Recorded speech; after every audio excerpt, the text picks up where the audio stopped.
কার্বনের সঙ্গে কার্বন, দুই ভাইয়ের মধ্যে এক বন্ধন আছে, দু বন্ধন আছে, না ত্রিবন্ধন আছে, সেটা দেখি। দিয়ে আমরা বলি অ্যালকেন, অ্যালকিন আর অ্যালকাইন। হাই, আমি রিজওয়ানা আক্তার। তো আমি আমার ইউটিউব চ্যানেলে একটা কমিউনিটি পোস্টে দিয়েছিলাম যে তোমরা কি রিলেটেড ভিডিও চাও। তো জৈব রসায়নটা এসেছিল, তো জৈব রসায়নের একটা পার্ট আইইউপিএসসি নামকরণটা আমি আজ শেখাবো, সহজ পদ্ধতিতে শেখানোর চেষ্টা করব। আশা করবো তোমরা বুঝতে পারবে। তো সময় নষ্ট না করে শুরু করা যাক আজকের ভিডিও। তো আইইউপিএসসি পড়ার আগে কিছু ছোট ছোট জিনিস আমাদের জানাটা প্রয়োজন। কি কি? হাইড্রোকার্বন কি? আমরা জানি জৈব রসায়ন অর্থাৎ অর্গানিক কেমিস্ট্রির মেন হিরো হচ্ছে কার্বন। তো হাইড্রোকার্বন মানে হাইড্রোজেন আর কার্বন থাকবে। হাইড্রোকার্বন দু প্রকার, সম্পৃক্ত আর অসম্পৃক্ত। সম্পৃক্তের মধ্যে কে পড়ছে? অ্যালকেন। অসম্পৃক্তের মধ্যে পড়ছে অ্যালকিন আর অ্যালকাইন। সম্পৃক্ত জিনিসটা কি? সম্পৃক্ত মানে হচ্ছে এই কার্বন রয়েছে, কার্বনের চারটা হাত আমরা জানি। যদি একটা সিঙ্গেল হাত দিয়ে অন্য একজন বা অন্য একটা পরমাণুকে যদি ধরে, তাহলে সেটা হবে সম্পৃক্ত হাইড্রোকার্বন। অসম্পৃক্ত মানে হচ্ছে যদি দুটো হাত একসাথে কোনো একজনকে ধরলো, কোনো একটা পরমাণুকে ধরলো, সেটাকে বলবো অসম্পৃক্ত। বা তিনটে হাত দ্বারা কাউকে ধরলো, সেটাকে বলবো অসম্পৃক্ত। এটাকে বলবো অ্যালকিন, এটাকে বলবো অ্যালকাইন। এখানে দুটো দুটো হাত এর রয়েছে, বাকি দুটো হাত হাইড্রোজেন দ্বারা ফিল করে দাও। এটা যদি হাইড্রোজেন দ্বারা ফিল করি, এটাও দুটো হাত হাইড্রোজেন দ্বারা ফিল করবো, মানে টোটাল আমাকে চারটা হাত করতে হবে। এখানে কটা হাত বাকি রয়েছে? একটা। এর কটা? একটা। তো এইভাবে আমরা বলি যে এটা অ্যালকেন, এটা অ্যালকিন, এটা অ্যালকাইন। তো সাধারণ সংকেতটা আমাদের মনে রাখা দরকার। অ্যালকেনের সাধারণ সংকেত CnH2n+2। আমি ট্রিক বলছি, কহে দো না +2, এক কহে দো না, দেন কহে দো না -2। প্রথমে কহে দো না +2, দেন 2 বিয়োগ করে করে যাও, তাহলে কহে দো না, তারপর কহে দো না -2। এখানে CnH2n+2, কহে দো না +2 মানে হচ্ছে এইখানে 2n+2, মানে এইখানে দেখো সি একটা আছে, হাইড্রোজেন চারটা আছে, তাহলে এখানে এটা n আর এটা কি 2n+2, যেহেতু এটা অ্যালকেন, তাহলে n এর ভ্যালু এখানে 1, 2 × 1 + 2 কত হচ্ছে 4, সেজন্য 4 বসেছে। এভাবে আমরা করব। আর এটা CnH2n, এটা CnH2n-2। বেশি বকবো না। এরপরে কার্বনের সংখ্যার ভিত্তিতে আমরা কিভাবে নামকরণ করব। কার্বন 1, 2 এরকম করে 7টা যদি কার্বন থাকে একটা যৌগে, এক নাম্বার একটা কার্বন হলে নিট, তারপর ইথ, তারপর প্রোপ, তারপর বিউট, তারপর পেন্ট, তারপরে হেক্স, তারপর হেপ। এগুলো মুখস্থ বিদ্যা, ঝেড়ে মুখস্থ করতে হবে। আর কিছু কার্যকরী মূলক আমাদের মনে রাখতে হবে, সেই অনুযায়ী নামকরণ আছে আইইউপিএস। তো প্রথমে অ্যালকোহল, অ্যালকোহলে OH, নামকরণের সময় অল বসাবো। Then aldehyde, C double bond OH, CHO group, al বসাবো। Ketone, C double bond one বসাবো। তারপর আছে তোমার carboxylic acid, C double bond OH আছে কেন দেখো, এখানে কি লিখবো? Oic acid. তারপর ইথার আছে, ইথার এরকম দেখতে হয়। আর হ্যালো, ক্লোরিন, ব্রোমিন, আয়োডিন থাকলে সেখানে নামকরণের সময় ক্লোরো, ব্রোমো, আয়োডিন এভাবে লিখবো। যখন নামকরণ করাবো তখন বুঝতে পারবে। এখন এইটুকু আশা করি বোঝাতে পেরেছি। আচ্ছা, এই যে এইটা এঁকেছি সি, চারটা হাত দ্বারা হাইড্রোজেন, এখানে কার্বন কটা? একটা। কার্বন এখানে একটা। কটা বন্ধন করেছে কার্বন? এক বন্ড, সব হাইড্রোজেনের সাথে। তাহলে এটা অ্যালকেন, আর কার্বনের সংখ্যা একটা, তাই মিথ, তাহলে মিথ লিখবো। আর অ্যালকেনের এনটা নেব, তাহলে এটা হবে মিথ এন। এটা কটা কার্বন আছে? দুটো, দুটো কার্বন আছে, 1, 2, ডবল বন্ড আছে, তাহলে অ্যালকিন এর ইন বসবে, তাহলে এটা কি দুটো বন্ড মানে ইথ, সরি দুটো কার্বন মানে ইথ, আর দুটো বন্ড মানে অ্যালকিন ইন, তাহলে কি নাম হবে? ইথিন। আশা করে বোঝাতে পেরেছি। এটা এখানে নিয়ে আসি। কটা কার্বন? দুটো, বন্ড কটা? তিনটে, তাহলে অ্যালকাইন হবে, আর এখানে ইথ হবে, তাহলে ইথ প্লাস আইন, ইথ আইন। বুঝতে পারলে? এগুলো তো সহজ ছিল, বুঝতে কোনো অসুবিধা হবে না। একটু জটিল দিকে আসি। দেখো, পজ করে আগে কমেন্টে লিখবে, তারপর আমার দেখবে কটা আছে। 1 2 3 4, 4টা কার্বন আছে। একটা হলেও কি ডবল বন্ড আছে?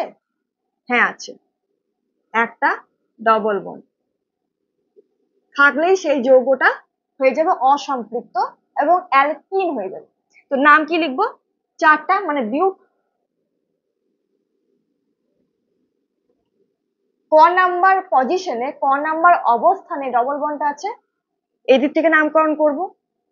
এবার তোমাদের প্রশ্ন, কেন এদিক থেকে নামকরণ করবো, এদিকে থেকে কেন করব না? আমরা চেষ্টা থাকবে বা তোমাদের চেষ্টা থাকবে এই ডবল বন্ড বা কার্যকরী মূলক যখন আসবে সেগুলিকে সবচেয়ে কম নাম্বার যাতে আমরা দিতে পারি। এখানে ডবল বন্ডটা এই সাইডে আছে, এই দিকে নামকরণ করে ডবল বন্ডটা 1 নাম্বার পাবে। যদি এদিক থেকে নামকরণ করতাম তো ডবল বন্ডের নাম কত 1 2 3 3 নাম্বারে পেত, যেটা ভুল হতো। তো এদিক থেকে নামকরণ করলাম। ডবল বন্ড 1 নাম্বার পজিশন আছে, তাহলে বিউট, এরকম হাইফেন দেবো, 1 লিখবো, দিয়ে ইন, যেহেতু অ্যালকিন তাই বিউট 1 ইন হলো। এবার আরেকটা নাম দিই, এটা নামকরণ করো, কমেন্টে জানাও। নামকরণ করবো, এই যে এদিক থেকে 1 2 3 4 করলাম, আবার এদিক থেকেও ট্রাই করলাম, দেখছি 2 নাম্বার পজিশনে ডবল বন্ডটা পাচ্ছি। তাহলে এদিক থেকে নামকরণ করো, এদিক থেকে নামকরণ করো, কোনো অসুবিধা নেই। তো আমি এদিক থেকে নিচ্ছি। তাহলে নামকরণ করা কার্বন আছে 4টা কার্বন, ক নাম্বার পজিশনে ডবল বন্ড আছে 2 নাম্বার, তাহলে 4টা কার্বনের জন্য বিউট লিখবো, হাইফেন দেবো, 2 ইন। বুঝতে পারলে? ঠিক আছে।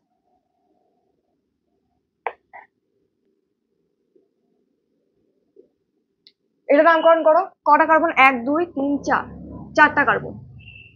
ট্রিপল বন্ড আছে মানে আইন হবে, অ্যালকাইন, তাহলে কি হবে?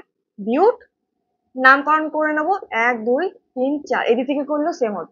2 নাম্বার পজিশনে আছে বিউট 2 আইন হলো। তাহলে অ্যালকেন অ্যালকিন অ্যালকাইনটা সহজ ছিল, এটা পারবে তোমরা। এরপর আসি, যদি এই এইগুলো থাকে তাহলে কি হবে? এখানে ব্রোমিনও থাকতে পারে, ক্লোরিনও থাকতে পারে, আয়োডিনও থাকতে পারে। তো নামকরণ কিভাবে করবো? কয়টা কার্বন আছে? 4টা, তাহলে বিউট হবে। আর নামকরণটা আমরা এই দিক থেকে করবো, তার কারণ এই দিক থেকে করে 3 নাম্বার আসবে। বেশ, তাহলে 2 নাম্বার পজিশন এটা আছে, তাহলে বিউট। না, প্রথমে বিউট লিখলে, আর যেহেতু 4টা কার্বনই সিঙ্গেল বন্ড দ্বারা যুক্ত, এক বন্ধন দ্বারা যুক্ত, তাহলে এন হবে।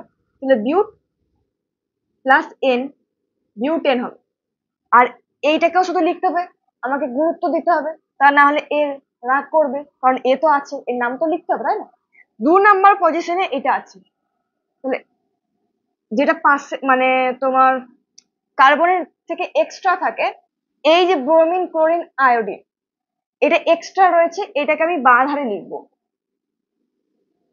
দেখবে তোমাদের বইয়ে আছে সাফিক্স প্রেফিক্স, প্রেফিক্স মানে আগে, সাফিক্স মানে পরে। তো এটা হচ্ছে প্রিফিক্স, মানে মেন যে নামটা তার আগে বসবে। কি বসবে? 2 ব্রোমো বা 2 ক্লোরো বা 2 আয়োডো, 2 ব্রোমো বিউটেন, বিউটেন ভেঙে আছে, যোগ করে দেবে 2 ব্রোমো বিউটেন। আরেকটা নাম দিচ্ছি, এটা বলো। প্রথমে কি করবো? নাম দেবো 1 2 3 4, এটা দেখবো মেন চেন, যেটা কার্বন সবচেয়ে মানে এমন একটা শৃঙ্খল বা এমন একটা চেন নেব যেখানে শুধুমাত্র কার্বন থাকবে, সেটাই হবে প্যারেন্ট চেন বা মেন চেন, শৃঙ্খল। তো এটা পুরোটা নিলাম, 4টা কার্বন, বিউট লিখলাম। এবার দেখবো 1 বন্ধন, 2 বন্ধন, 3 বন্ধন, দ্বি বন্ধন আছে, তাহলে অ্যালকিন হবে। কত নাম্বারে? 2 নাম্বারে, তাহলে বিউট 2 ইন হবে। কিন্তু একেও গুরুত্ব দিতে হবে, এ প্রেফিক্সে বসবে। কত নাম্বারে পজিশন আছে? 2 নাম্বারে, 2 ব্রোমো, এখানে লিখতে হবে 2 ব্রোমো, তারপরে এটা বিউট 2 ইন। বোঝাতে পারলাম? তাহলে এইটা সহজ, এরপরে এইগুলো আসবে। এবার দেখো, এখানে কটা কার্বন আছে? 3টে কার্বন আছে। তাহলে নামকরণ করব কোন দিক থেকে? এদিক থেকে করবো না এদিক থেকে করবো? এদিক থেকে করবো, কারণ OH টা এই কার্বনের সঙ্গে যুক্ত আছে। 1 2 3। কি বসাবো? প্রথমে 3টে কার্বন, তার মানে প্রপ, এক বন্ধন N, প্রপেন।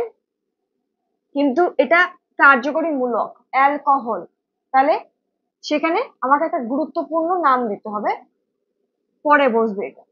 তো অ্যালকোহলে অল বসে, তাহলে প্রোপেন প্লাস অল, বা এটা ওল হয়ে যাচ্ছে অল। নামকরণ কি হবে? প্রোপানল।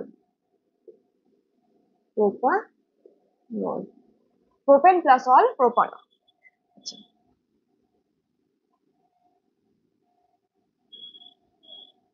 এটা কি নাম হবে?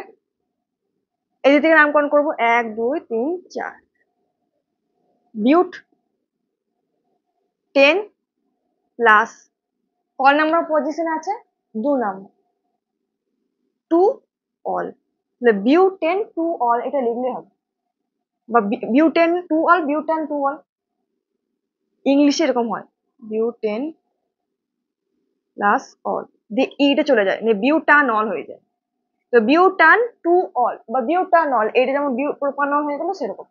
আচ্ছা, এর আগে এটাতে আরেকটা উদাহরণ দিই, বুঝতে সুবিধা হবে। ধরো দুটো কার্বনের সঙ্গেই ক্লোরিন যুক্ত আছে, তখন কি লিখবো? প্রথমে কার্বনটাকে মেন ধরবো, নামকরণ করব 1 2 3 4, নামকরণ করলাম। 2 নাম্বার 3 নাম্বার পজিশনে আছে, তো আমি আগে এটা নামটা লিখে দিই, বিউট 10 লিখলাম, কিন্তু এদেরকে গুরুত্ব দিতে হবে। তো লিখবো কি? 2 3 ডাইক্লোরো বিউটেন। 2 এবং 3 নাম্বার পজিশনে আছে, 2 3 দুটো ক্লোরিন আছে, ডাই ক্লোরো বিউটেন। বুঝতে পারলাম? অ্যালকোহল হয়ে গেল, এটা হয়ে গেল। এবারে অ্যালডিহাইড আসবো।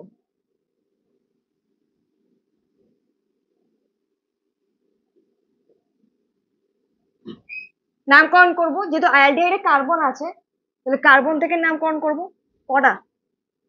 3টে কার্বন, তাহলে প্রো,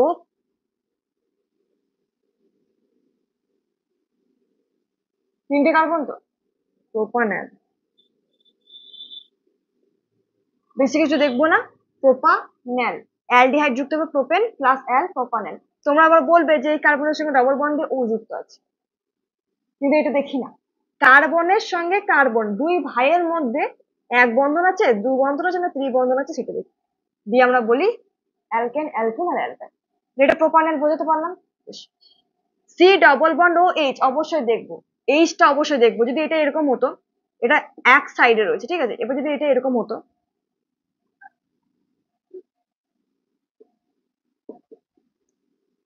তাহলে এটা কি গ্রুপ? Ketone group. এটা কেন ketone group? C double bond এদিকে হাত বার করা আছে, হাতগুলোর সঙ্গে কার্বনের সঙ্গে যুক্ত থাকবে। যদি হাইড্রোজেন থেকে যেত এখানে, তো সেটা অ্যালডিহাইড গ্রুপ হয়ে যেত। যেহেতু কার্বন আছে তাই এটা কিটোন গ্রুপ। তো নামকরণ করবো 1 2 3। এখানে তোমরা আবার এইটাকে গুরুত্ব দেওয়ার জন্য এইখানে 1 দিয়ে দিও না, তাহলে সেটা ঠিক হবে না। এক লাইনে নামকরণ করতে হবে, এখান থেকে শুরু করবো। তাহলে কি হলো? মিট ইথ প্রপ, প্রোপ এন হবে, আর এদিকে 2 নম্বর পজিশনে অন রয়েছে, তাহলে প্রোপান 2 অন। 2 নম্বর পজিশনে কিটোন গ্রুপ আছে, তাই 2 অন, প্রোপান 2 অন হলো। বুঝতে পারলাম কিটোন গ্রুপটা? বেশ।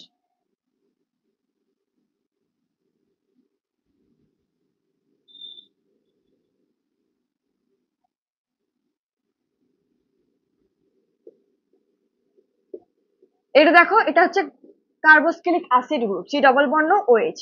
নামকরণ করবো 1 2 3। তো আর ওইক অ্যাসিড 1 নম্বর পজিশনে আছে, তো প্রোপানোইক অ্যাসিড। বুঝতে পারছো না? আশা করি বুঝতে পারছো।